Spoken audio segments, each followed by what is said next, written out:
Recording started. Yeah. Okay.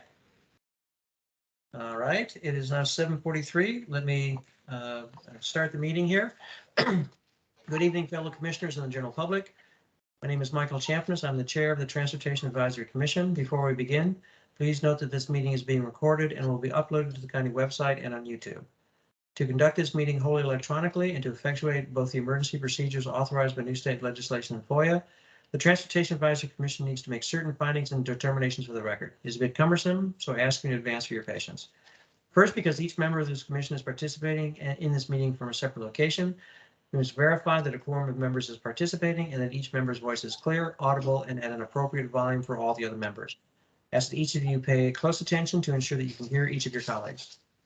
I'm asking each commission member participating in the meeting to state your name and location, which you're participating when I mention your name. At large, Linda Sperling. Okay. Braddock District, Kevin Morse. From Burke, Virginia. Thank you very much. I'm here. Hunter Mill District is vacant. Mason District, Roger Hoskin. Mr. Chairman, I am here near Seven Corners in Mesa District. Okay. Mount Vernon District, Pete Sitnick. Pete Sitnick, I am here in Mount Vernon District. Okay. Lee District is also vacant. Providence District, Jeremy Hancock. I think he's not here with us, but I want to check. Jeremy? He's not here. Springfield District, Eric Thiel. Present in Springfield District. Okay. Sully District, M. David Skiles. Okay. Fairfax Area Disability Services Board, Commissioner Christy Garden. I am here in McLean, Drainsville District. Okay. Well, makes two of us. Okay. At this point, I will pass the virtual gavel to Secretary Roger Hoskins so that I may be heard to make the requisite motions. Mr. Chairman, I return the virtual gavel to you to make the requisite motion.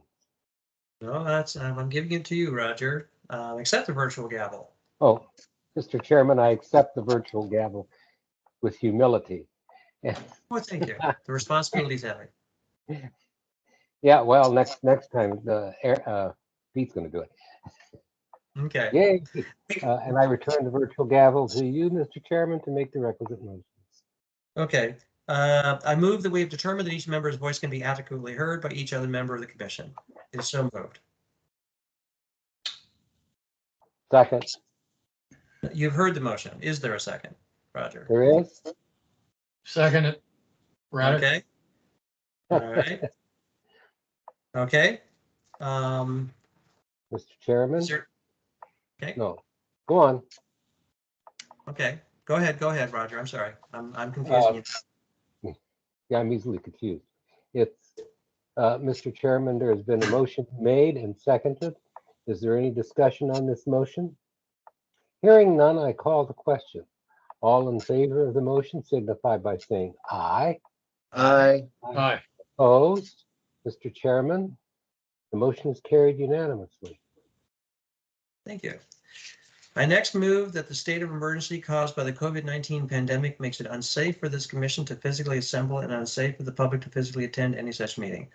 I further move that this commission may conduct this meeting electronically through a dedicated audio conferencing line, and that the public may access this meeting by the Microsoft Teams online platform or by calling 1-571-429-5982 and entering the phone conference ID 434-6037-56#. The phone number for ADA is 711. Access information is also available at the TAC website at the Fairfax County government website. It is so moved. Mr. Chairman, there's been a motion made. Is there a second to this motion? I second it. Pete Sitnick from Mount Vernon. Mr. Chairman, there's been a motion made and seconded by Commissioner Sitnick. Is there any discussion on the motion? Hearing none, I call the question. All those in favor of the motion stated, please signify by saying aye. Aye. Aye. Opposed? Mr. Chairman, the motion has been carried unanimously. Thank you. Finally, I move that all of the matters on the agenda previously furnished and posted on the TAC website are necessary for continuity in Fairfax County government and/or are statutorily required or necessary to continue operations in the discharge of this commission's lawful purposes, duties, and responsibilities. Mr. Roger, Chairman? Yep. There's been a motion made. Is there a second to this motion? Second, Braddock. Second by Commissioner Morris. Is there discussion on this motion? Hearing none, I would call the question. All those in favor of the motion signify by saying aye. Aye. Aye. Opposed? Mr. Chairman, the motion has been carried unanimously. Thank you very much. We'll now start the tax business per the approved agenda. I have no remarks to start the meeting. If there are any members of the public and guests here, welcome. I know we have a presentation here in a moment from Lauren Del Mar from FCDOT. We're very much looking forward to that, Lauren. Are there any other members of the public or guests who are here this evening that we'd like to welcome? Okay. With that, let's move on to the next item on the agenda, which is acceptance of the previous meeting's minutes. The minutes have been provided by Calvin early this afternoon. At this time, I'd be pleased to entertain a motion to accept the previous meeting minutes. So moved. Have a Right. second?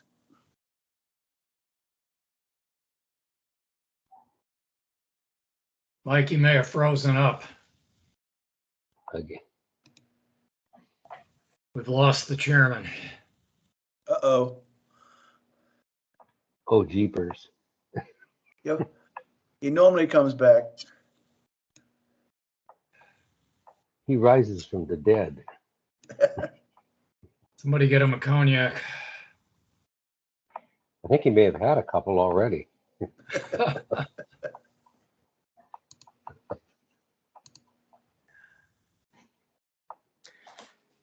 So given the success of how well this IT stuff has been working for us, maybe we should consider meeting in person again.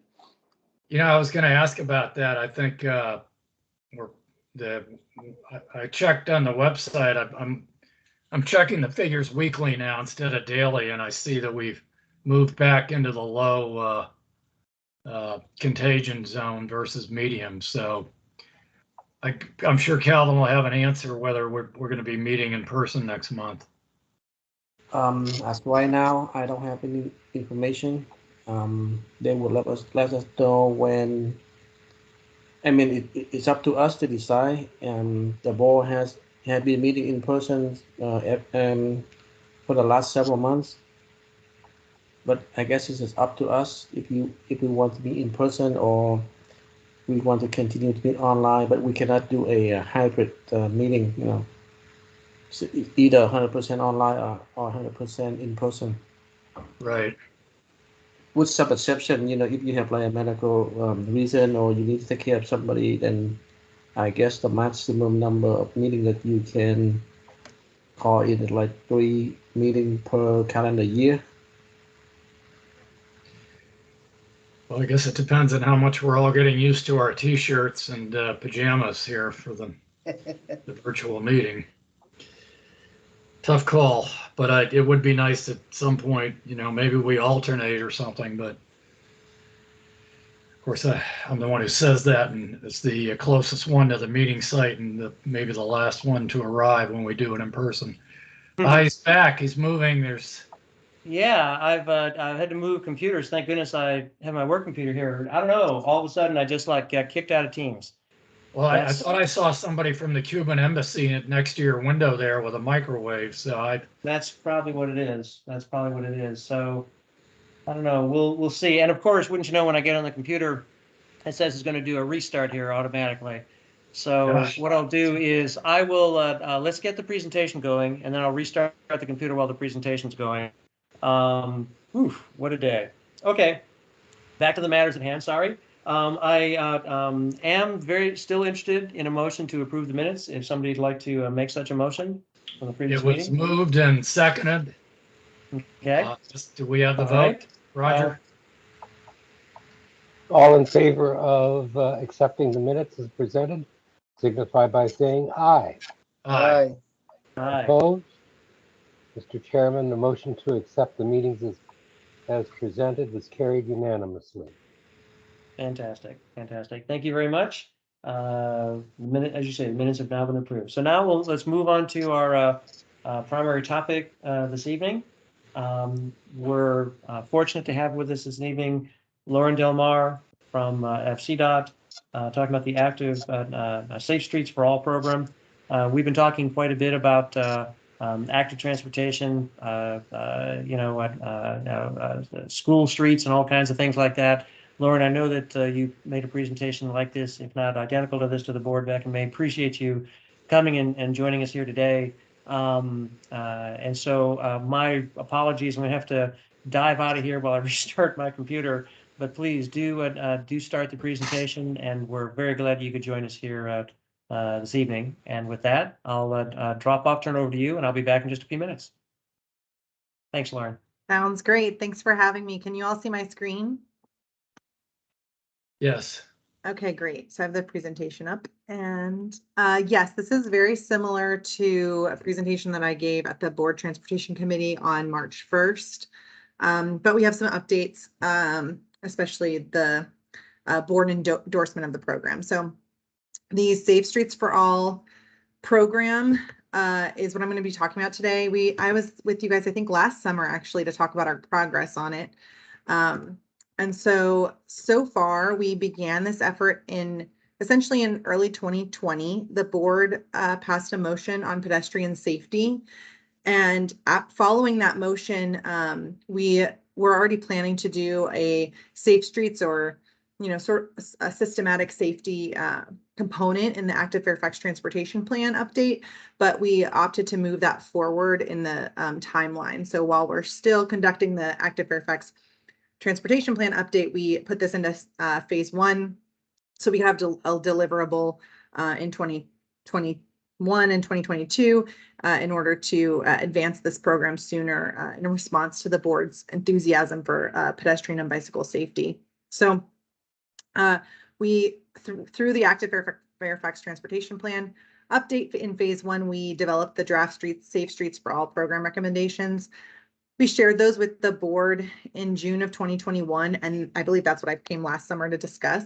And then in February and March, we gave an outreach summary and an update to the board, including this information today. And then in May of February, March 2022. And then in May of 2022, we got the board's endorsement of the program and the program recommendations as a whole. So as we talked about last summer, the proposed program framework includes 6 subject areas: policy and planning, street design and traffic engineering. My image says draft, but we do have a final one up on our website.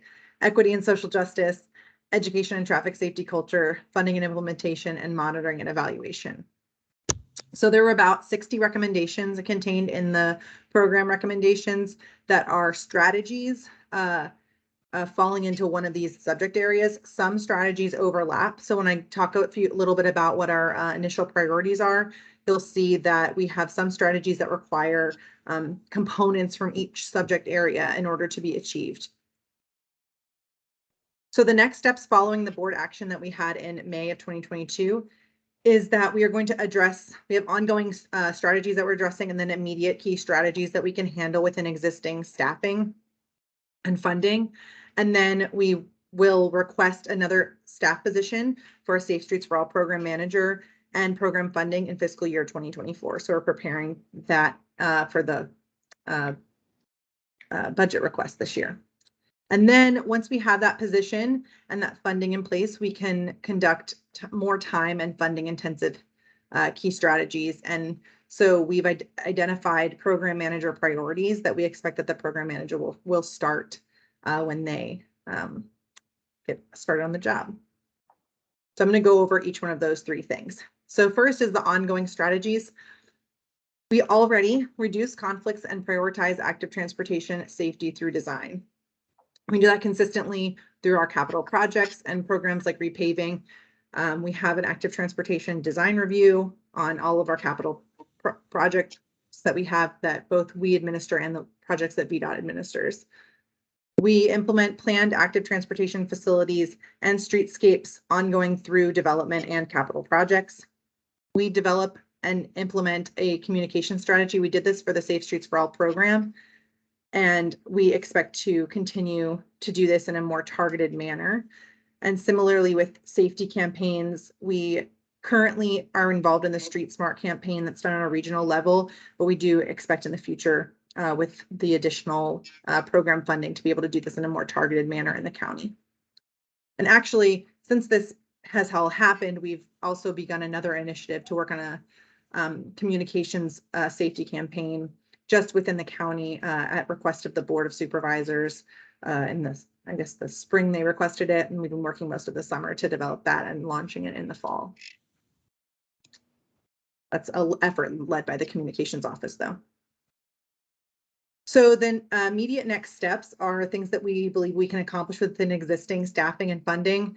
That said, this was when we had 2 additional staff people on our team. We lost Chris Wells, as you all may know, he retired over the summer, as well as David Loss, who was our bike share program manager. So we're a little. I know Chris retired. That was. Oh, I'm so sorry. You all didn't know. Yeah. Yeah. So Chris retired. His last week was 3 weeks ago. And so, yeah, we miss him a lot, especially me. I've been getting a lot more phone calls lately. So it's been busy. And Michael too. I hope the Burke Center VRE trail didn't do him in. We were on him for some, bicycle. No. He'd been here for over 2 decades. That one project wasn't going to do him in. So, well, we wish him. Yeah, thank you very much. I'll let him know that you all said that. I'm sure he'll appreciate it. So we are a little understaffed. So we identified these as immediate next steps, although we haven't been able to embark on them as quickly as we'd like to. So we would like to develop a Safe Streets for All policy. So this is pretty straightforward. We're going to have it in our active Fairfax transportation plan, and that hopefully the board would endorse. We would recommend, and that policy would prioritize the protection of human life in the planning, design, and operation of Fairfax County's roadway network. And then we would recommend revisions to state and local policies and plans related to transportation safety.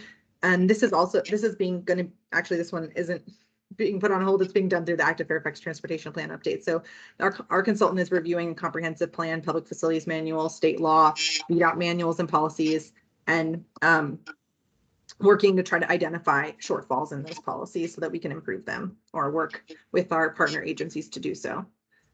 We will, prioritize include an active transportation expert. So we'll require that every future transportation project, studies, capital projects, comprehensive plan amendments have an active transportation subject matter expert. Whoops.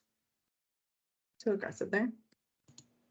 And then we will prioritize active transportation capital projects and maintenance with the board on high-risk corridors, high-need areas, and near destinations. And this is what Michael came last month to discuss with you all about our prioritization methodology that's been ongoing for the past few months. We're doing more of these than I thought. I'm feeling better. I was like really worried for a little while. Okay, we're hosting, we will, but we have not done this yet, host internal trainings for county and VDOT staff on the Safe Streets for All approach and best practices, and discussing some of the recommendations of the study so we can start to get their kind of wheels turning on what they can do to be supportive of this effort. And then we will systematically report on safety and collect public safety concerns. The goal is to develop a annual Safe Streets for All report card and to have an opportunity to collect public safety concerns on a web dashboard. Okay, so proposed position and program funding. As I mentioned, we're going to be requesting a position in fiscal year 2024. This would be the Safe Streets for All program manager position, and then also Safe Streets for All program funding, which would be used for interim improvements, studies, educational campaigns, or other efforts like that. Now, the next part is a little more exciting. So what can the Safe Streets for All program manager get started on? What do we feel are the priorities for that position first day on the job? So these following slides list key strategies that require more funding or staff time than our current capacity.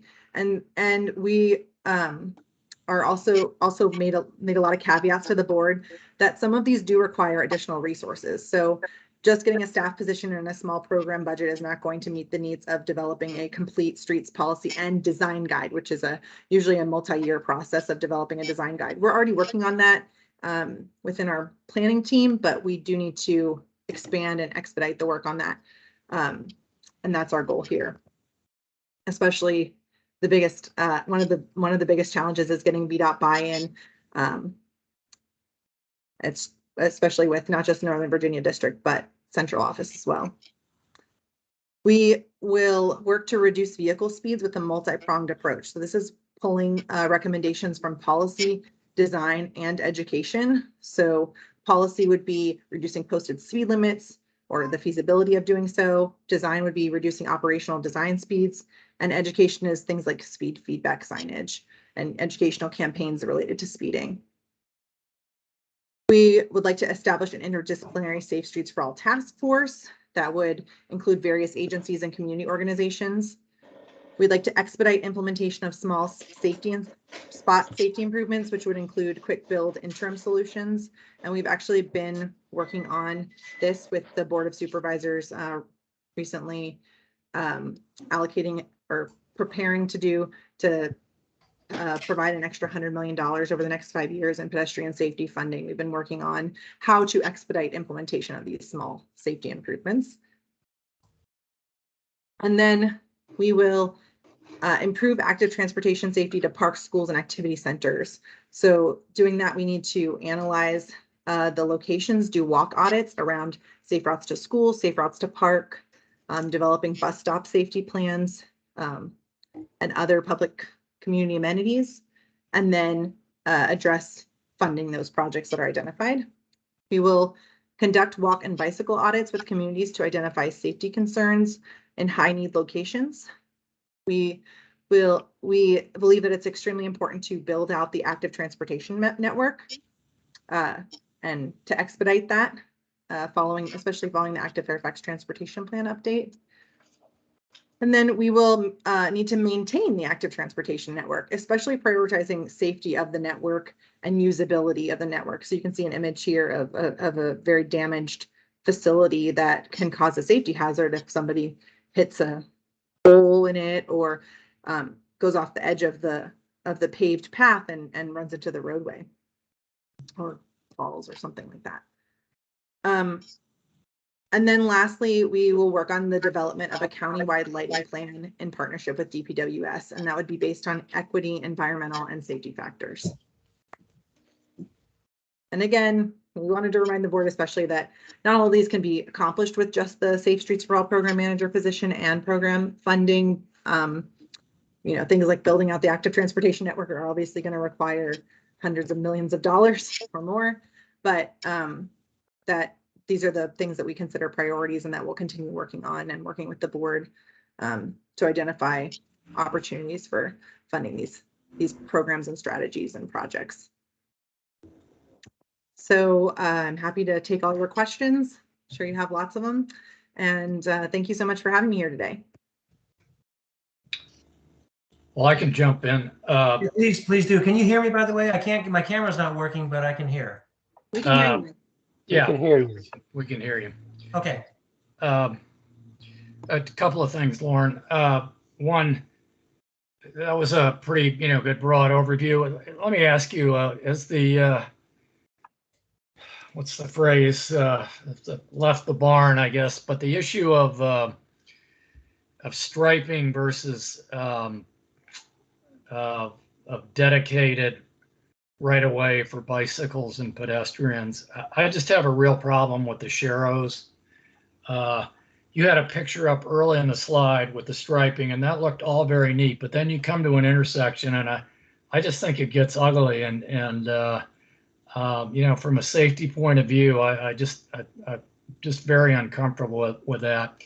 And then so just wondering if that boat has sailed, maybe that's the term. And then the other question was, if you had any update, we had tried to resurrect for the school board the the, what is it, Safe Streets to School or Walking to School. Do you have any updates on that, where that is?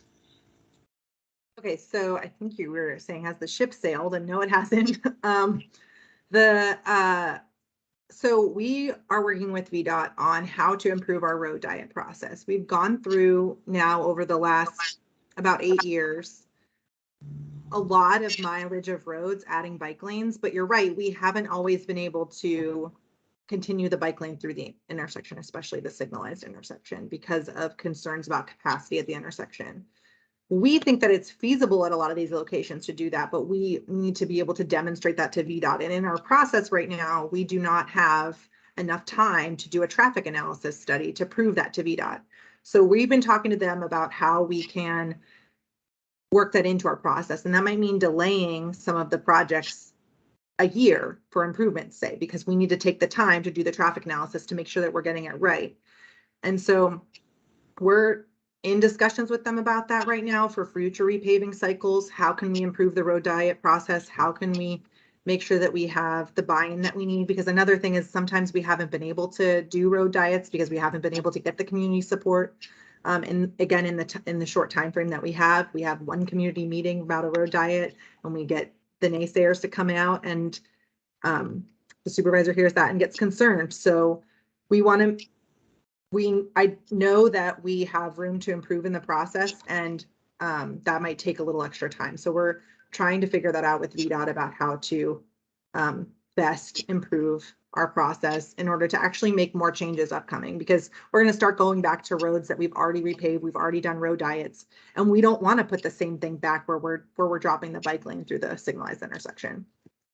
So yes, we're aware of that and working on it. And I agree with you that it is a safety concern. And so if we do get program funding, that's an opportunity to put that program funding towards those traffic studies to try to address that safety concern.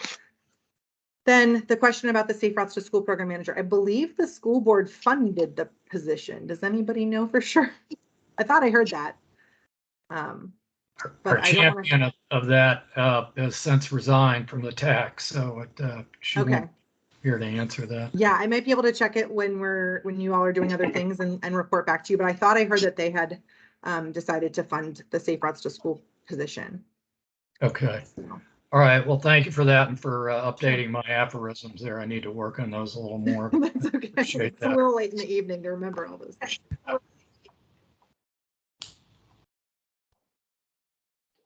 Lauren, what is it that you can actually do? Because some of this is just going to require more than just a can of paint. You're going to have pavement and sidewalks and things like that. And the county just really doesn't have that much authority. So a lot of this is going to depend on making a joyful noise to VDOT, isn't it? I mean, we've got some places here along Route 7 that are death traps, and we need sidewalks, but I don't see that happening. That would improve the safety of that stretch of road quite a bit. Won't make it perfect, but a lot better. And of course, we may have more authority over bus stops, because we've had people get greased at bus stops. What's the range of the authority of the county to actually do some of these things that require infrastructure? It isn't much. Thanks for the question. Curveball. So this position, a lot of this program manager's job is going to be bringing the right people in the room, starting the conversation, following up with those people, doing a lot of that outreach efforts. I love watching Mike turn back and forth. You can't decide which camera to look at. I don't know if he can hear me. I guess he's still trying to figure that out. So a lot of this work is going to be that collaborative effort. I'm not sure if you all are familiar with the health department has a position called Health in All Policies. Anna Ricklin is the program manager for that. She's probably come to your meetings in the past. And her job is just to be in everything, involved in everything, get her hands in everything to make sure that health is included in everything. And that's something that we're envisioning as a part of this position's role is to be doing that high level negotiation and work with these other agencies on how to make sure that safety is a priority in the projects that we're working on. So that's one component of what this person will do. You're right, the county only has so much power because we do not own and maintain the roads, but VDOT's also getting pressure to continue to focus on safety. Right now they have the Highway Safety Improvement Program. They're doing 8 different measures. Actually, I recently found I could probably drop it in the chat. They have a map that shows where all of the funding is going, where they've already done high reflective backplates, where they've already added signalized pedestrian crosswalks, where they're planning to, where they've and signalized crosswalk improvements. They're also doing ADA improvements as part of that program, where they're doing flashing yellow arrow. Those are some of the treatments that they're applying systematically throughout the network. And they have a great mapping tool for that that they recently shared with me that I'll share with you as well. We need to partner with them, and we need a position to make sure that they're doing what the county wants on those projects that they do have funding for. Those improvements, we need to know that someone's in there saying, and right now I'm doing that. They send me a list of all the crosswalks that they want to improve. And I say, oh, don't forget to add the 4th leg at this intersection, or make sure that you're realigning this crosswalk to be more visible. And so we do need a program manager position to have their hand in all of those pots of things that are already ongoing, as well as working to try to improve them through a lot of these strategies that we're recommending. So does that address your question? It does, sort of. In other words, it means that the relationship is at least somewhat collaborative. Right. You know, they listen to you, but Yeah. they don't have to listen to you. I think that's because I don't think sidewalks have a very high priority. And if you're going to improve pedestrian safety, you're going to need some sidewalks. And I know they got them in Mosaic and it's all walkable and all that stuff, but in some of these older neighborhoods, it's not. And I don't know what the prospect is of actually getting some of that. Of course, one of the stalls is, well, you know, we're going to overhaul this by 2090. And I said, no, but what are you going to do by 2030? I mean, you may get half a loaf. And I think for some of the people in my neighborhood here, a half a loaf would be, they would applaud that. And I agree with you. And I think that sidewalks are important, trails are important, and building out as we mentioned, building out the network is important. But to do that, we also have to do this prioritization effort, because there's so many places that we need these facilities that we need to decide what's the top priority and how we determine that. And so that's what we're working on right now, as Michael talked about last week. And that's what this position will support as well. If we get it. Well, Lauren. I hope you do. Sorry, I'm back. I think Hi. I'm here now. Hello. Sorry to back up a little bit. This position, this is not the Safe Routes to School position, or is it? No, we're talking is it about Safe a Routes to position. School? I'm sorry. Just where would this position be? And the Safe Routes to School, I think it's in the school board. I'm not mistaken. Sorry. Yeah, the Safe Routes to School position is within the schools. Okay. This position is called a Safe Streets for All Program Manager, and it would fall within probably within our capital project section like we do, or within our team of active transportation. That we haven't exactly decided that yet, but we will be applying for it for the fiscal year 2024, requesting it from the board as a budget addition for a new position. So we're just talking about sort of the responsibilities of this position, because we discussed in the presentation that there would be things that we can tackle with our existing staff capacity, and then things that we need to wait for that program manager to be able to tackle on what those are. Okay. Do you have a job description that's put together for this new position? How far along in the process are you? Not yet. I have to have that by mid-September, so it's coming.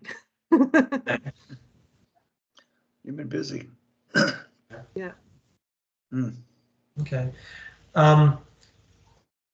I know the board, not surprisingly, is very interested in safety in general, and there's been some unfortunate accidents where people have lost their lives. From your perspective, is there a is this Safe Streets for All program manager sort of like a safety belly button now in FCDOT, do you think? Kind of a program manager to bring all, look at safety from all perspectives? Or is there other, safety is everywhere, but I'm just kind of wondering how you think FCDOT, from what you see, is going to sort of organize to deal with this. Sure. So one of the things that's unique about the Safe Streets for All program recommendations as we developed them was we really focused on active transportation. So the state has their highway safety improvement plan, and they have a lot of effort into improving roadway departures and left turn collisions with vehicles, and looking at vehicle to vehicle collisions or lone vehicle crashes. And so we wanted to expand upon the work that they're already doing to focus on active transportation. So yes, this will be a position that will look to incorporate safety in everything that we're doing, but the focus is certainly on active transportation safety, and all the recommendations are really surrounding that, because we identified that in the state we already have a lot of great work that's going towards vehicular safety, and that has been for decades. Okay. Yep. And we don't control the roads, so limited amount of things we can do there anyway. Yeah, that's what Roger was asking too. And I was saying that we are really looking at this position as a collaborative role, who needs to bring in all the right partners in order to make something happen. Can't necessarily do it on our own. So. Mm-hmm. I'm curious, Lon, were you involved at all with the speed study on Richmond Highway? I was not. I mean, I know that they're doing it, but I have not been involved in it. It's typically just a traffic analysis based process, and VDOT was running it, is my understanding, or maybe our project team was running it. But no, I haven't really been involved in the weeds of that. Okay, was that looks like it's going to be a done deal soon. Yeah. We've had all the public meetings and all, and making Richmond Highway. I'm from Mount Vernon, so obviously Richmond Highway is a big deal for me. Most likely the speed limit will be dropped from 45 to 35. And the engineering of that highway is supposed to be now at the 35-mile-an-hour level and not the 45. So that should make things safer. But I heard something you said you're kind of in charge of all the different crosswalks. Yeah. Okay. Yes. All right, because there's some on Richmond Highway. And a lot of them are bad. Now with the widening and the BRT, things should get better. But have a real concern about the distance between these crossing points. Some of them are really long. Do you know if anybody's working on actively putting more safe crossing points along the highway? I know it was discussed recently. We went through and did a review of the bus stop locations and their proximity to the signals, and moved them closer to the signals. And there was only one pair, I believe, of stops that there was such a distance between the signals that we couldn't have we needed an extra stop in between.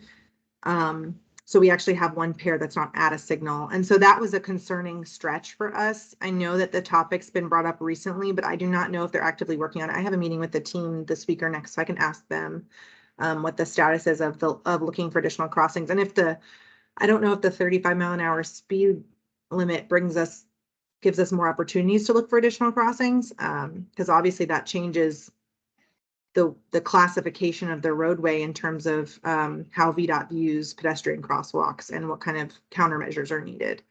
Yeah. Oh yeah, and just a kudos to VDOT and FCDOT. VDOT really seemed to take this seriously, and they had very enlightened people when it came to talk with us, both in the public meetings and in private meetings. They've come a long way. Yes, the new district traffic engineer, Gil Chilwecki, I don't know if y'all have worked with him, but he's very safety minded and pedestrian and bicycle focused. So we're really happy to be working with him. Yeah, I'm sure the rest of the staff has been great too. Yeah, a gentleman by the name of Warren, I forget his last name right now. He did an amazing job. Great.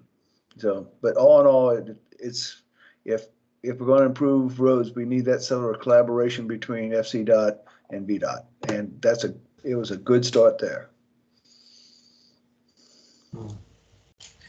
Well, and, you know, I think as Roger was saying, and we've talked about, you know, sort of influencing, you know, cajoling and things like that.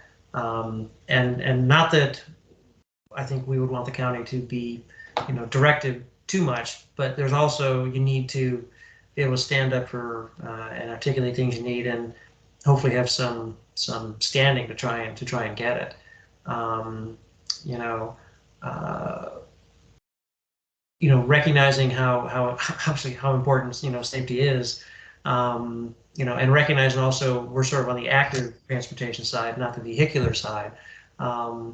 You know, and now I'm thinking a little bit more broadly from a sort of commission strategy perspective, you know, just sort of balancing, you know, sort of safety insights on both sides.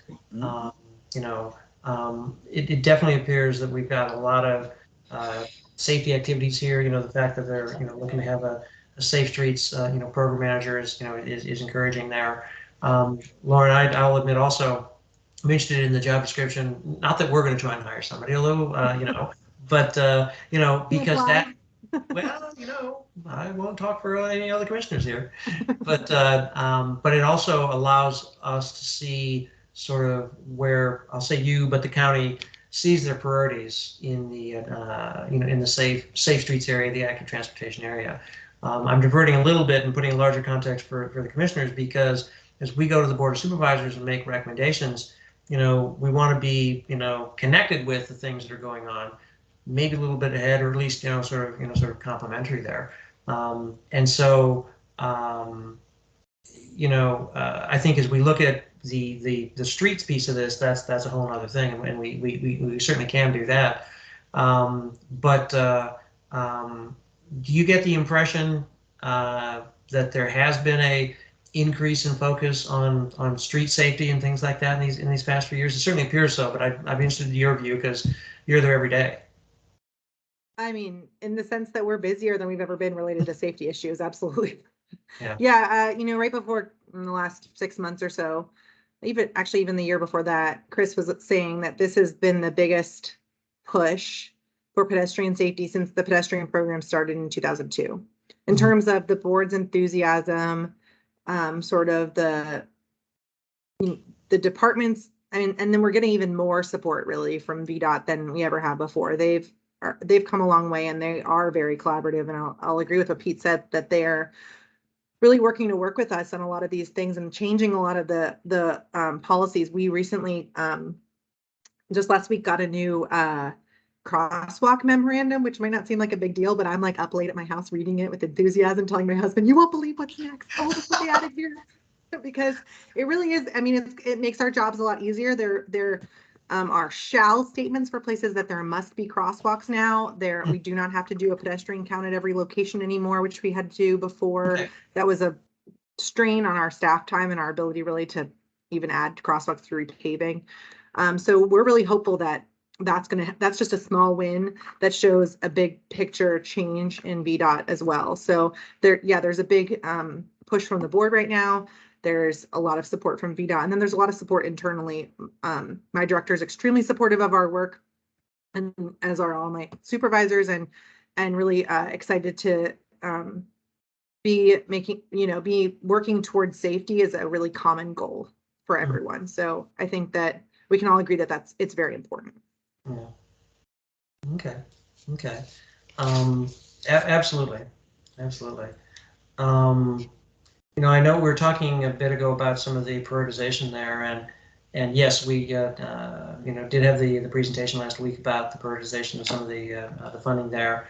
You know, up to $100 million. Sounds like 25 is on its way. You know, and so I know also, because Calvin, you know, as we were communicating last week in preparation for this meeting, not quite ready to make those recommendations yet. You know, just a quick question about how do you see safety being integrated into the decisions of the selection of the projects? And maybe it's in the design, I guess, but I'm just kind of wondering, is there a safety aspect of the selection, or is safety more in the implementation part? Yeah, well, so there is safety in the selection because we're looking at the pedestrian safety action plan corridors. And I believe we're considering speed and volume as well for new facilities. So we are considering factors associated with safety. And then, I think that considering need and demand also just consider safety in it, because we're addressing places where the most people are going to be. So it's the most opportunity to help people, right? Get places safely. So that those are all safety and related issues. The nice thing about the new potentially $100 million is that we currently work with other funding sources that don't allow specifically safety projects. If it's safety because we're adding a facility, that's allowed. But if it's just adding, signage for safety or something like that, that's not technically allowed in like our CNI funding or NVTA funding. So this funding really expands what we can do. And then or like an RFB would probably is really kind of like a safety focused effort. So you asked me about, sorry, I'm trying to make sure I answered your question fully. If we are including it in the prioritization, yes. Was there another part of the question? Okay. Well, I was interested in sort of the what kind of a factor it was, and it makes sense. It would be a decision factor. That this is not something that that if you've got an unsafe location or a location that could be made much safer, that's going to be a factor there. Right. And so I appreciate that. And we'll be interested as the projects are selected to have a look and see where they go, but recognize that decision's not quite been made yet. I have one more question, which you sort of touched upon a little bit, but just sort of as a wrap up here, although if there are other commissioners who have a question, we can take a couple minutes. What's next? What are your next step? What are your next decisions? And I'll also say it this way, how can we help? Okay, so I'm glad you asked because we're going to be back to you probably later this week if things go well. We're still working out details, but we will be making an application for the Safe Streets for All federal program, Safe Streets and Roads for All grant. I can't really share much because we're really still working on it. I want to make sure we get back to the board on the final kind of application that we're crafting before I share it with the public or your group or your commission, but hopefully you all will support us with a letter of support for that. The grant application is due mid-September, so that's why I say hopefully we'll have the board item finalized this week because it's due this week. And we'll be finish finalizing the application as well. So that's a big effort right now. I've been working on that for the last 2 weeks, basically nonstop, because we are hoping to get millions of dollars to complement the millions of dollars that we already have. So it's a 20% match. So essentially we're considering it stretching our funding a little bit further. Okay. That we're already anticipating from the board. So that's kind of like the big next thing, at least for the next month. And then it will require work ongoing once the grant is awarded, which would be in early 2023. And then that grant program is for every year. There's $1 billion of grants for the next 5 years. So we will then need to work on a grant application for next year and the next year and the next year. Because that's our goal, is to apply every year. Okay. So that's the big next step. And then the other next steps are just that the board funds our position request. You could support us in that. We would really greatly appreciate a letter of support for that as well. And our program funding. So. Okay. And when we get our job ads out, send all your people our way because we need great staff to join our team as well. Okay. These are the kinds of things I think it's appropriate. We'd expect you to ask for, so I'm glad you've done it. Okay, great. If you could, and Calvin, we're talking about Safe Streets right now, so I'm interested in sort of the funding line for the Safe Streets activity, but I think it's also something that we the TAC can look at as well too, not to sort of root around through the budget and all that, but to be familiar as we go through things. One thing, this is a little dangerous because I'm thinking out loud a little bit, but I'm just going to do it. We have a joint meeting with the Board of Supervisors on September 30th. And so recognizing now your grant application is due September 15th, it sounds like. What's your schedule for briefing the Board of Supervisors? Does that sort of fit your schedule at all? Or will you brief them before you submit your application? What's your schedule? No, we'll be briefing them in the next 2 weeks because the board item is going to be on September 13th. So they'll need to approve the board item for September 13th for the application on September 15th. It's a little bit of a tight time frame, but we were not given a lot of time by the federal program. Okay. All right. Okay. Now, do But we you? will be at the board transportation committee meeting prior to your joint meeting, talking about sort of plans for the $100 million and confirming the board's vision for that funding. Okay. Okay. Well, we will just to preview a little bit for the commission. We'll talk in a few minutes about some plans, some ideas for putting our suggested agenda items together for the 30th there. But yes, there'll be a BTC meeting in the morning, and then we're at 1:30. So absolutely, part of this will be talking with Mr. Alcorn, about the kind of things that he's interested in. But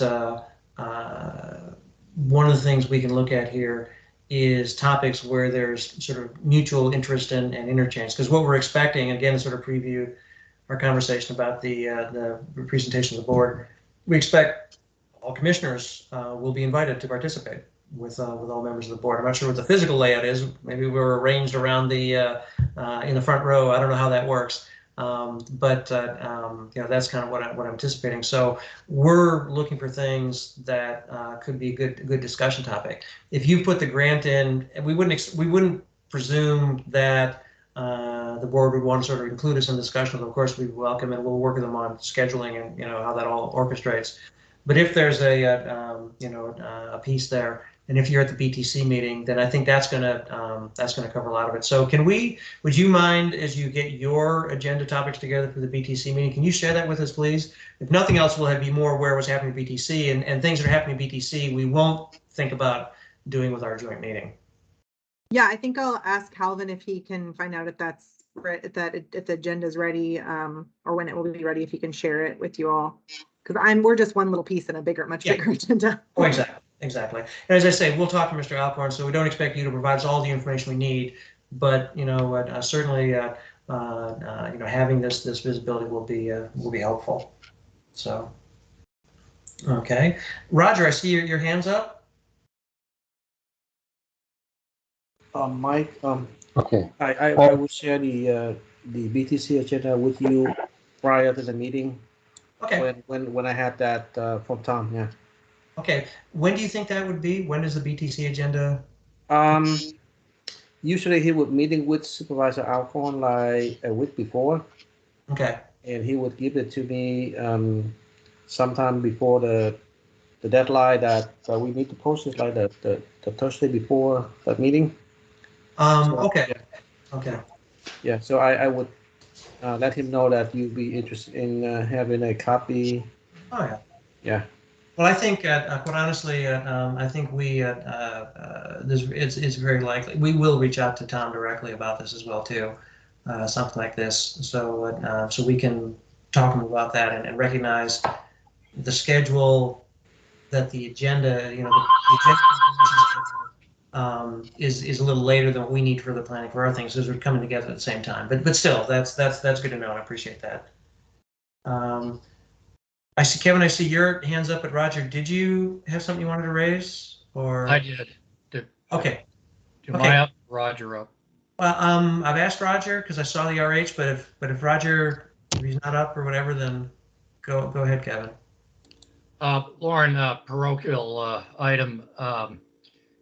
Despite running slower than I think President Biden, I managed to do another header on an asphalt path 2 nights ago, which I think is maintained by the county on Burke Center Parkway.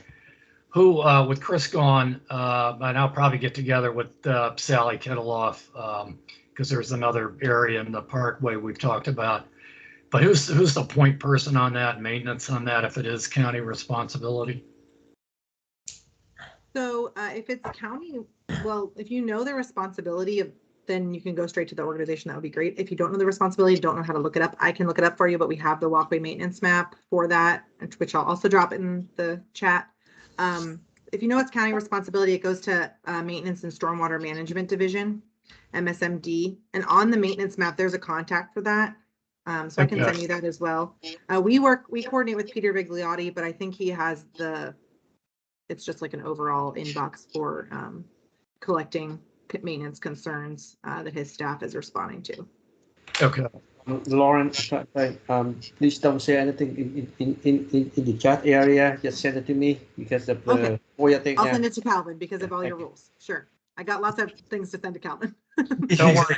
I can't find the chat area on Zoom most of the time anyway, so Well, that's a problem because this is Teams, but yeah, that's also a challenge. Teams, whatever we're on. Whatever. This thing we're on, yeah. Yeah. All right. Thanks, Lauren. Okay. I tell you what, Roger, I see your hands up. If we could, let's try to make this the last question. Go ahead, sir. There's a thing about all of this that among us who are enlightened that leaves me a little disquieted. And that is, do we have any gauge of public support for this? And I'm thinking mostly of the situation where Pete lives down on Route 1. I mean, that's an asphalt jungle. They're going to be pushback if you lower the speed limit to 35, which I think is probably a good idea, but it's going to probably make a lot of people mad. And of course, then they go ring their supervisor's doorbell at 2 o'clock in the morning. And are you going to have problems getting a pushback from people who say, look, these highways are for throughput, not for people pushing baby carriages and walking dogs or riding bicycles? It's a little Neanderthal, but you know, they're just a lot of people that have long commutes, and they gotta hit that 50-mile-an-hour speed, or they're not gonna make it. Where's the sense of the public support for this, and are we gonna get a pushback from our elected officials who have heard from their constituents? Do we really know anything about this? So as far as the Safe Streets for All program recommendations, we had two public meetings and a stakeholder meeting to review them, as well as 4 community groups in higher need areas we met with. So we did an outreach process with that and got a lot of positive feedback for the program. Pete probably knows more about the specifics of the Route 1 speed study than I do. Pete, do you know what kind of public involvement? I'm sure there was some. Drilling down on this for a while, so I'm interested in what he has to say. There, excuse me, there was outreach for more than 2 years which is, by the way, unheard of. VDOT normally, when they do a speed study, they just do it, and they don't come and ask the people for information and their feelings, but they did that. So that was something new for them. There was a lot of people that frankly said, no, we don't want this. We want faster speed because they want to drive through. But all that is feelings. The facts, when you do the analysis of the roadway, that people that are dying, people that need to actually live there and cross the road, all the facts support lowering the speed limit to 35. And that gives all the politicians, frankly, all the cover they need to say, hey, the facts speak to lowering the speed limit to 35. And VDOT, frankly, I can't speak for them, but they're most likely going to put it to 35 because science-based shows 35 is the right speed. So, there's a lot more to it, and public support, the Mount Vernon Council of Citizens, we represent, which I'm part of, 15,000 households. We unanimously support the 35 miles an hour. And of course, internal to us, we had all sorts of conversation and debate, but when it came down to it, all the presidents voted yes. Okay, I feel a little more comfortable now. I mean, I'm concerned about this because you're not going to get everybody out of their car. And I think when we get the BRT down there, I'm really hopeful that that is a game changer for that neighborhood. But this, If it's one successful, then last, what they're going to do up here on Route 7 will be too. And if you flop, then we're going to flop.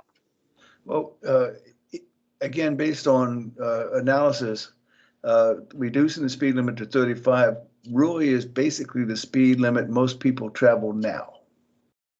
All right, because that's what the data shows. And by timing the lights right at 35 miles an hour, it does increase the travel from Fort Belvoir to the Beltway by 1 minute and 20 seconds.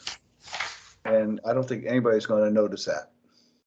No, that's probably not going to be onerous, but of course I've been down Route 1 out here too, and you've got these 6-cycle traffic lights that you can sit there and grow your fingernails waiting for the light. And of course, in the older neighborhoods like ours, you have, and I'm sure you do down there in Route 1 too, you have these cut-throughs. And I use them all the time, and I see other people using them. So I avoid traffic lights by going through the neighborhoods. And even though the speed limit there is 25, it's fast. It's just as faster than going down Route 7 because I avoid 3 or 4 traffic lights. Now, I know that some of you that live in these neighborhoods that are a little further out, you can't do that because that's not the way the neighborhoods were laid out.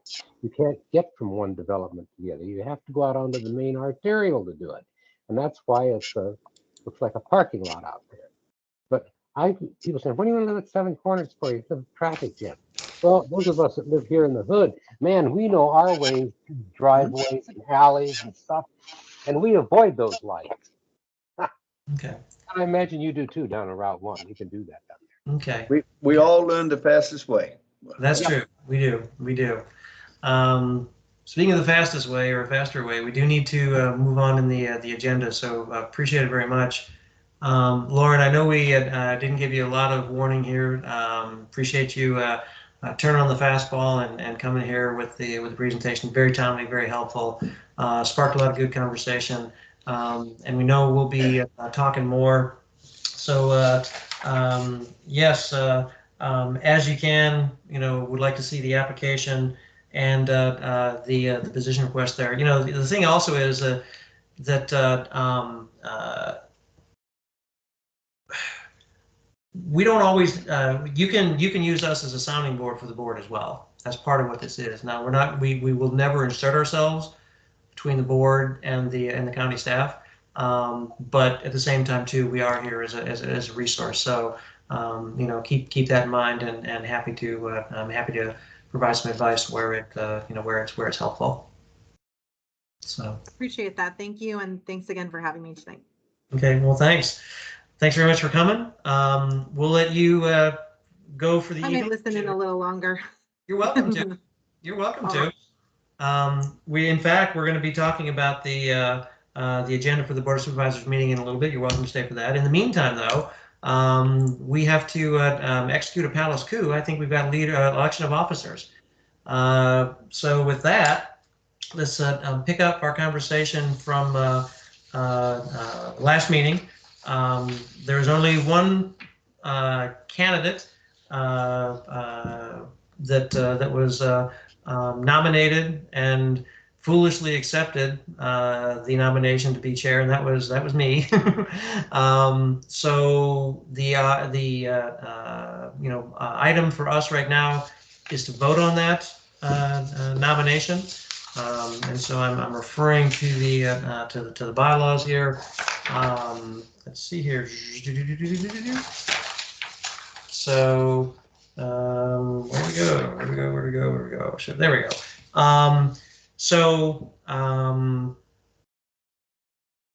There's a slate of one nominated for chair. I think that could be considered a privileged motion. I'm not sure exactly it is, but I'll deem it that. So there's a motion on the floor to elect me as the chair. I think at that, is there discussion on the motion for the election? Pete, sorry. I'd like to second the motion. Okay. All right. There's a motion and seconded by Commissioner Sitnik to re-elect the Drainsville commissioner as the chair of the TAC. All those in favor of the motion signify by saying aye. Aye. Aye. All those opposed? Any nays? Okay. Thank you for your continued vote of support and confidence in me. I'm honored to continue serving as the chair. With that, now we'll move on to the appointments of the vice chair and the recording secretary. And we actually had nominations, if that's the phrase to use, for the vice chair. Commissioner Sitnik was gracious enough to agree to be nominated for that position. Roger Hoskin again is our recording secretary. So I'd like to appoint en bloc Commissioner Sitnik as the new vice chair, and Commissioner Hoskin as the continuing as the recording secretary. So Kevin, motion by Kevin Morse for the deputy and the secretary. Is there a second on the motion? Or am I making the motion? I thought you made the motion and I seconded it, but I think you did. I think you did. So sometime we should read Robert's rules and figure this all out. But there's a motion on the floor and seconded for Commissioner Sitnik to be the vice chair, Commissioner Hoskin to be the recording secretary. Any discussion on the motion? Hearing none. All in favor of the motion, please signify by saying aye. Aye. Aye. All those opposed say nay. All right. Thank you very much. my vote had nothing to do with your offer to pay the first 3 speeding tickets on the new lower speed one on Mount Vernon Highway. I offered to pay the first speeding ticket, not the first 3. No, you're still awake tonight. I thought maybe I could sneak 2 more in on you.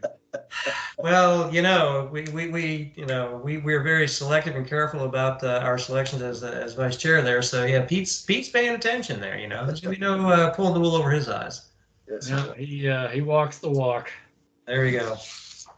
Okay, well, thank you very much. We're done with that for the next year or so here. So next is to prepare agenda for the joint meeting, and I'm not proposing to go through line by line, piece by piece. What I want to do is sort of discuss the approach a little bit here. Obviously, we just heard the conversation with Lauren there about some of the safety aspects there. I raise that because, of course, we know it's an important issue, but I also know that is particular of interest to the board there. So, we have our work plan, with focus areas that we've looked at. I think one of the sort of questions on the table here is, and I do want to talk a little bit philosophical about this to get commissioners' views, but one option is, of course, to present something to the board for their potential action. Same time, too, I think another option is the fact that this will be the first time since I've been a commission member that I can remember where the TAC and the Board of Supervisors have met together.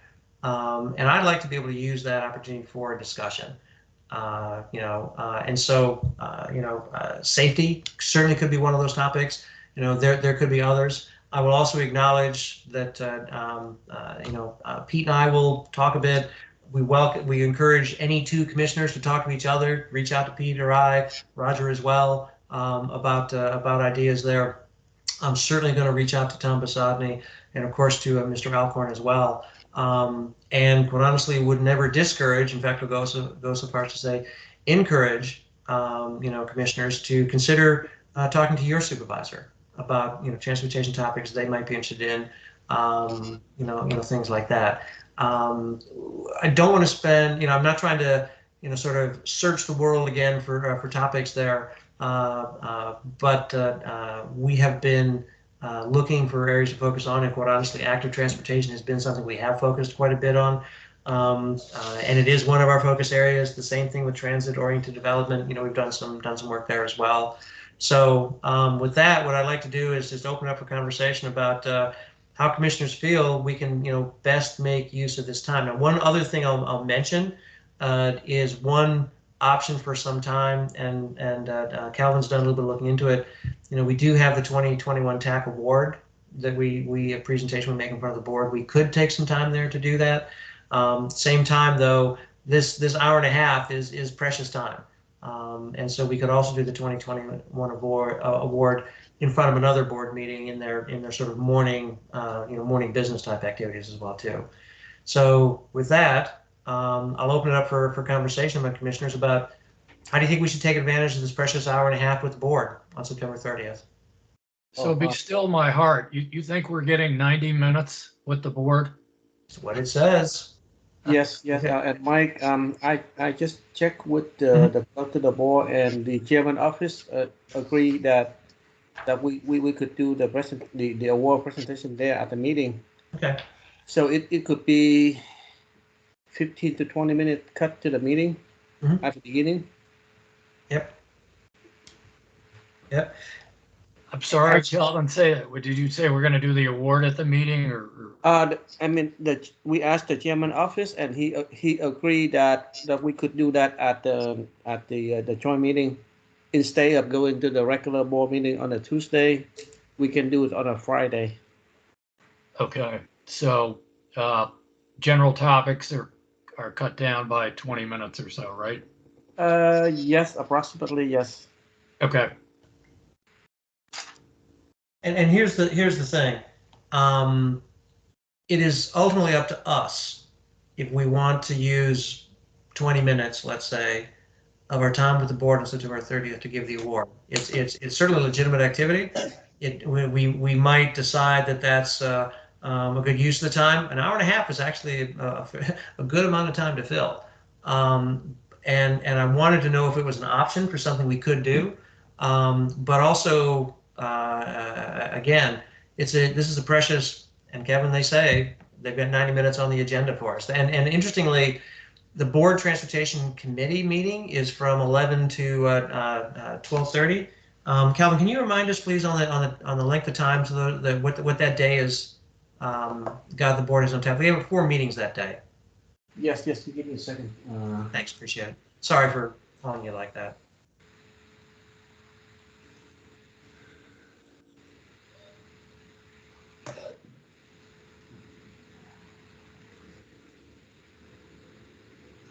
So we get them after lunch, or they get us after lunch? Right. So it looks like it's, I think, 11 to 12:30, if I remember, for the BTC, and then 1:30 to 3 for our joint meeting. And it is interesting that we're right behind the BTC. So, that's a lot of time for the board to spend on transportation issues.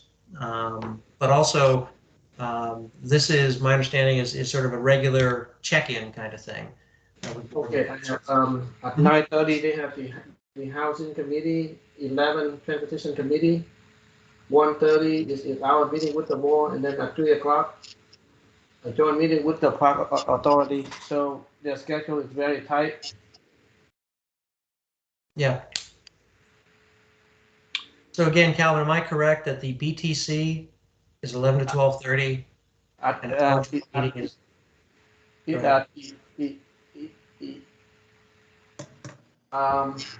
BPC, yeah, before us, yeah. Right. So the BTC is for 90 minutes. And I think it's very likely that Lauren will be on the agenda. Our 90 minutes starts at 1:30. So To answer your first point, 10, 15 minutes max, I think, is fine for the award. Mm-hmm. Mm-hmm. I have to agree with that. For one thing, 90 minutes is a long time to keep anybody's attention. and a 15-minute break that's a little different than just sitting around a conversation might wake people up a little bit. Yeah. Would be perhaps a good segue out of lunch, yes. And Kevin's buying, so it's okay. Absolutely. Well, I'm sure that's on the agenda tonight. When's our next round so we can repay some debts here? Settle some scores or something, you mean, yes. Get me before I take another header on the path. So Exactly. So, I think that, and again, we'll want to check. We will check with other leaders about some of their thoughts. Again, particularly Mr. Alcorn. But I do think there's the highest value is if we can find a good topic for the board and us to review together. Now, the thing that sort of undercuts that a little bit is normally we'll go to the BTC, which is the board, just a different incantation, and they will have just met. So, and what we don't want to do is spend 90 minutes or 75 minutes, rehashing the work plan. We made that presentation, and yeah, we had about 5 minutes there, and that turned out to be, that was enough to get our message across. So yes, I will acknowledge that 90 minutes is a good amount of time to fill, and so we want to think long and hard about how to do it and take advantage of it. and this is before our next even TAC meeting. No, there is one more TAC meeting. We have another TAC meeting on September 20th. So that's where we'll be finalizing what we want to do in 10 days hence. And I'm sorry, what's the date of our joint meeting? September 30th. Oh, okay. All right. Okay. So that's a Friday. Yeah. Okay. But we need to send them a draft agenda by the first week of September. So we don't have time. We cannot wait until the next meeting to finalize it. Yeah. I mean, I guess we can always change it, but we have to have something to turn in by the first week of September.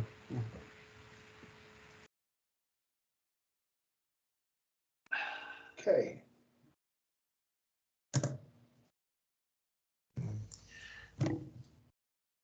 I think that one of the another option is to talk about sort of an execution plan, as it were, for some of the focus areas, in the work plan. Not surprisingly, we've talked to Rachel about this. She's got some thoughts there. We'll talk to her more as well too. She's not the only source, but as you know, she's very interested in transportation issues and has some good insights for us there. But that's part of where I come from with the increased emphasis on safety. I say increased; it's always been a concern, but certainly seems to be, more focus on safety and safety issues there and things like that. So now we would be, moving forward on something perhaps. But again, if we just sort of come with a recommendation, we can come with a recommendation. I mean, this is a joint meeting. So, I think that ultimately this helps us obviously kind of establish a more of a working relationship with the board, in eventually the BTC, but again, the board members there. I think that I don't think it's inappropriate for us to, ask, board members that feel comfortable the kinds of things that they'd like advice on. Now, I don't want to just go on a fishing expedition. I don't want to put the responsibility on them to create things, particularly on the spot. But certainly, we want to make sure we're connected. So we know it's important to talk to Mr. Alcorn. Haven't had a chance to do that yet, but that's going to be an important step in the process there.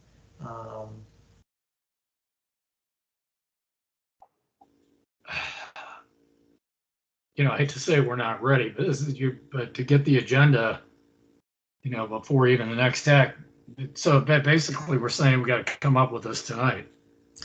We can't come up with the agenda tonight, but we can share an agenda certainly before early September. Now, there is a working session on the 6th. I'm not sure if what honestly I'm available on the 6th. I might need to travel that day, but we could schedule it, either before Labor Day or early the week after. I mean, if we need time, we can't wait till September 28th, obviously, to send them something. But if we're looking at September 13, 14 or something, whatever that following Monday is, that's what we need, then, I feel comfortable explaining our schedule there. We are a citizens advisory group. What date did Calvin say they want the draft agenda? Said early September. I don't think they have a date, Calvin, but I think they're talking first week. They don't have a day, but they say that the first week of September. They didn't give me a deadline, but they say they want something by the first week of September. So we should have it together before that, so. Oh, yes. Not a lot of time, but Mhm. Mr. Chairman, I'll just say my 2 points and then I'll leave it to everybody else to jump in the vacuum. So just, to go for the third rail right away, I could certainly bring up the noise parameters for Dulles. And my second issue, which I think, maybe Calvin correct me, I think Marcus maybe was going to get back to us with Michael Feschlaw on the issue that I've raised about whether we're serving the underserved areas of the county in getting them to job centers with transportation. We've yet to bring that back on the agenda. So those are two topics if you're looking for anything.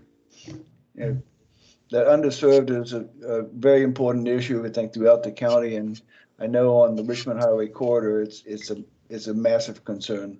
So it definitely should be on some agenda soon. Mm-hmm.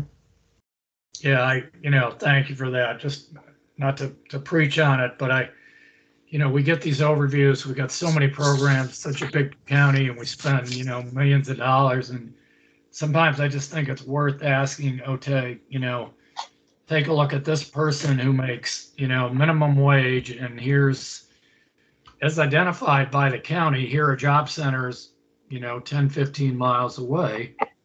Just give me 10 minutes of how we are getting that person to that job center and back. Not a complicated question. Yeah. No, I think it's an excellent idea, Kevin. On the as you can imagine, of the two, I strongly prefer the bus service to underserved areas. But now, Calvin, when we were actually looking at perhaps doing this for this meeting, I think the response was that they were not available till October. But maybe that's something we could pull forward a couple weeks.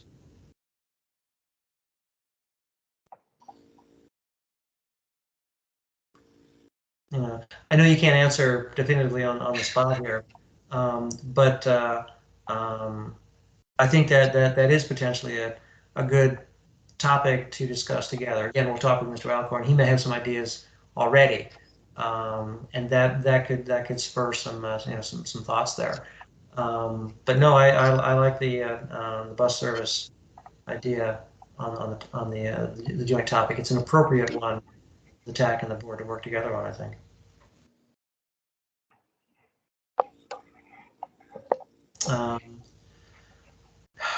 And for that topic, I think that the last time I checked with Mike, he said that it should be September or October. So I put it on our calendar. I mean, our meeting for October.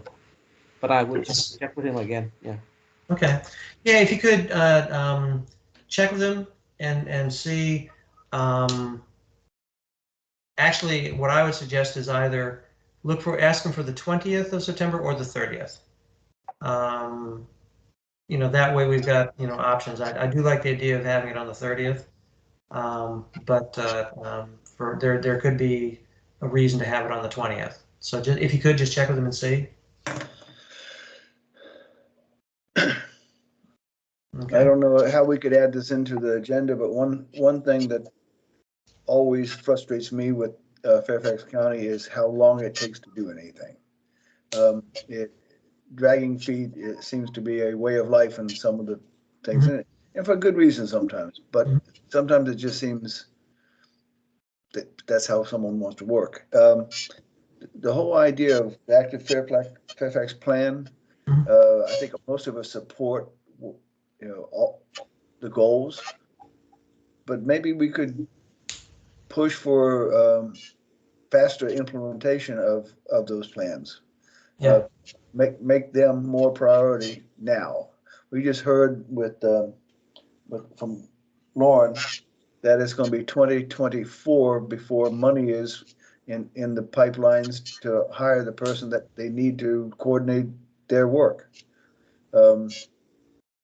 Year-end funding might be able to use that and do it all at one time. Anything to speed these changes up.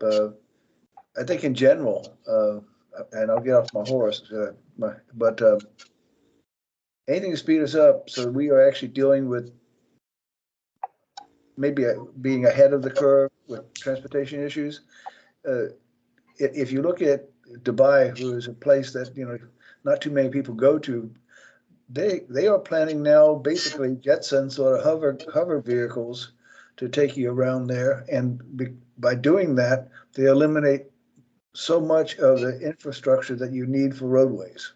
Now, of course, they have money oozing out of ears, but some of that thinking is stuff that we might be wanting to look at. Obviously, not implementation on the scale they're trying to do, but to be aware of what's changing in the world. And then a lot of the world's not changing at all, but at least looking at the parts that are making big strides to changing transportation dynamics. So just a point. We're planning for a 30-year plan that may not be there because technology may have eliminated a lot of what we're planning for. Yeah. I think, Pete, the first part of your point there, though, as my former supervisor used to say, when you want something funded, tell me what you want me to take funding away from to do that. So if we want, more money or a faster time and active transportation, they may come back to you and say, what do you want us to slow down or not fund on the other side to do that? Always. Well, but also, if I could, it's that is part of it, but I think also, Pete, and I presume this is part of where you're going with this, but it is something that I saw John Faust talking about, is the amount of time it takes to build a sidewalk. You want to build a sidewalk, it takes a long time. And so there's procedures to go through, and that's part of the reason for the prioritization effort that the FCDOT staff did. But part of this also is, once we make up our mind, or how do we make up our mind a little more quickly, with funding available, we can give, with a certain amount of funding available, once you decide to do something, why does that take so long? That's a bit project management kind of stuff, but that certainly is another area of concern, I'm sure, of the board.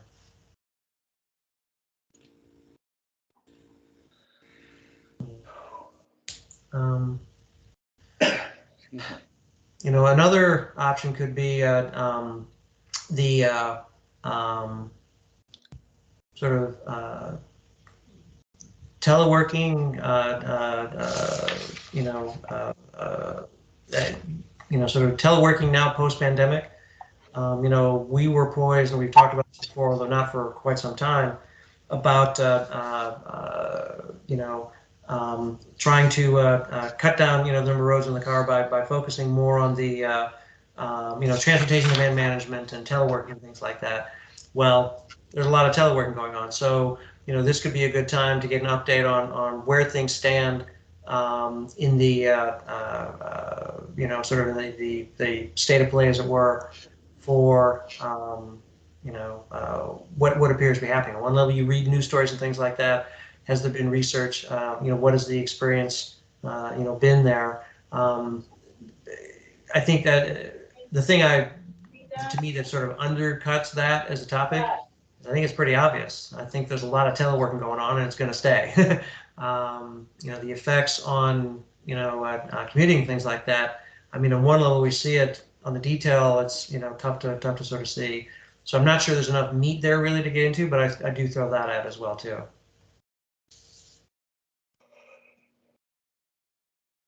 Well, all these are pieces of the changing dynamics of workplace and Mhm. the way we live lives. I was in a Chamber of Commerce meeting about a week ago, and they had some really interesting data on young Americans. Mhm. And I'll share just a little bit because it answers a couple questions of mine, and maybe it's something we can somehow or another use. Basically, in 1979, 80% of seniors in high school had a driver's license. Right? Now it's about 22%. Mm. Okay. What was that number, Pete? 80?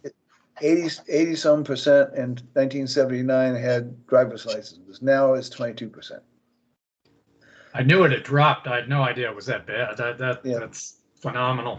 Yeah, it's a huge drop, and it's not just that. It's have a job. Okay. Back in 79, most kids and seniors had a job.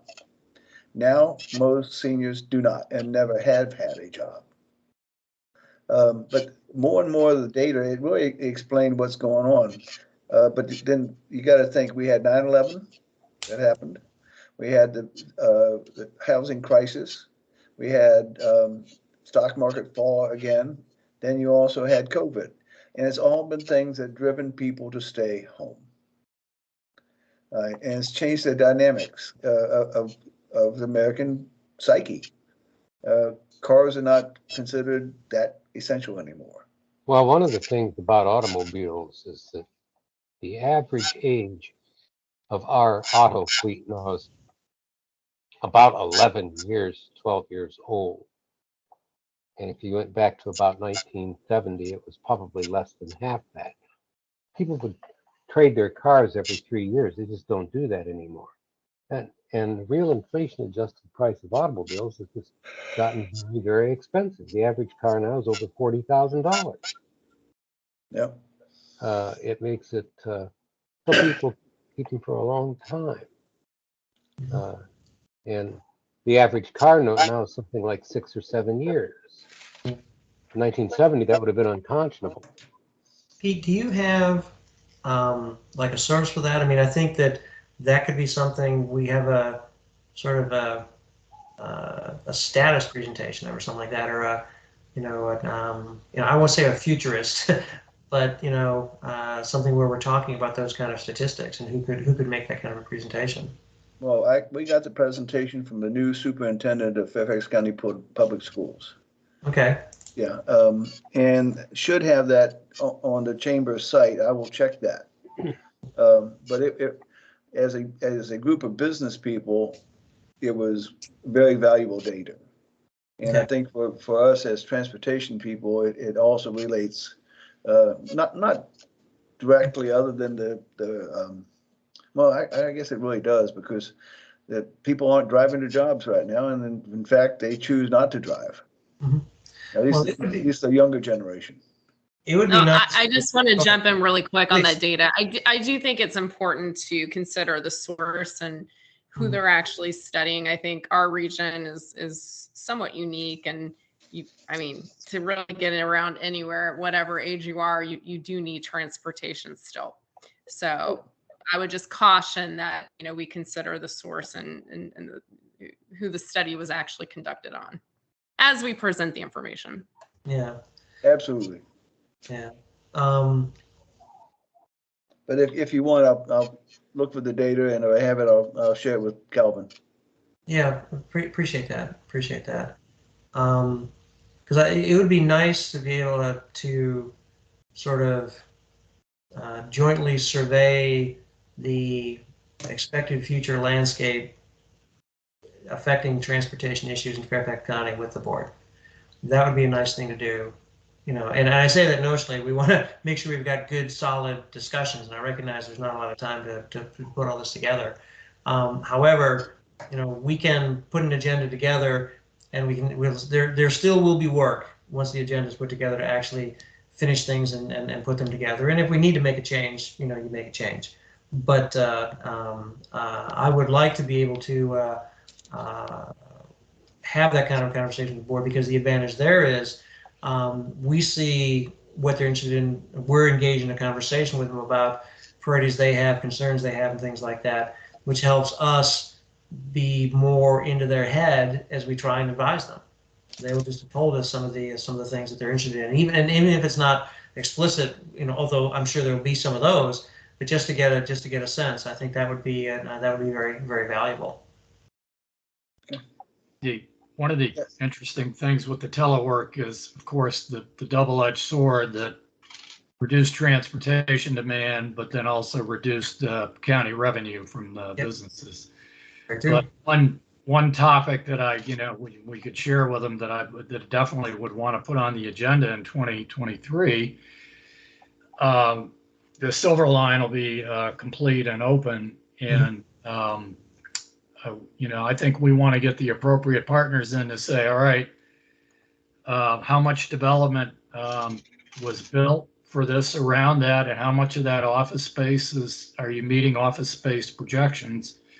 And then, you would also get the ridership. But as I've noted before, I think Federal Transit Administration has gone a little bit softer on meeting ridership expectations if the economic impact is there. Mm-hmm. But now the telework, I'm wondering if they're going to meet their economic goals. And then just to further complicate it a little bit, I think we've seen some news reports that a little bit of the pendulum swinging back a little bit, that people working from home do miss, at least occasionally, the collegiality and see a need to meet in the office at some point. So, yeah, very true. Very Well, true. one of the things that we've been talking about for a long time here is mixed use development. And I think that maybe we're going to try that along Route 1, where you can have a situation where people work and live closer together, if you allow that kind of development to go on. And we have some places out here where we're going to have office buildings that are vacant now. I know down here in Bailey's Crossroads, they've already begun to repurpose a couple of these buildings where you live and work in the same building, or you live not too far from your job. You can walk and take a bicycle, rather than having it as segregated as it was in the 50s and the 60s, where we have this as a commercial zone and this is a residential zone, and never the twain shall meet. Now we're going to allow the twain shall meet. We try to have a variety of housing near these clusters. I'm thinking again of Route 1, where you have, like Pete likes to call it, a place or a destination. It's a good point. You can have recreation there and whatnot, and professional offices and businesses there, and people don't have to live 4 or 5 miles away to find suitable housing. But the county just isn't laid out that way. This wasn't laid out that way when it was built. And now we're going to trying to change that. It's going to be hard. That's why I think Route 1 is such a gem, because it may be a place where we could actually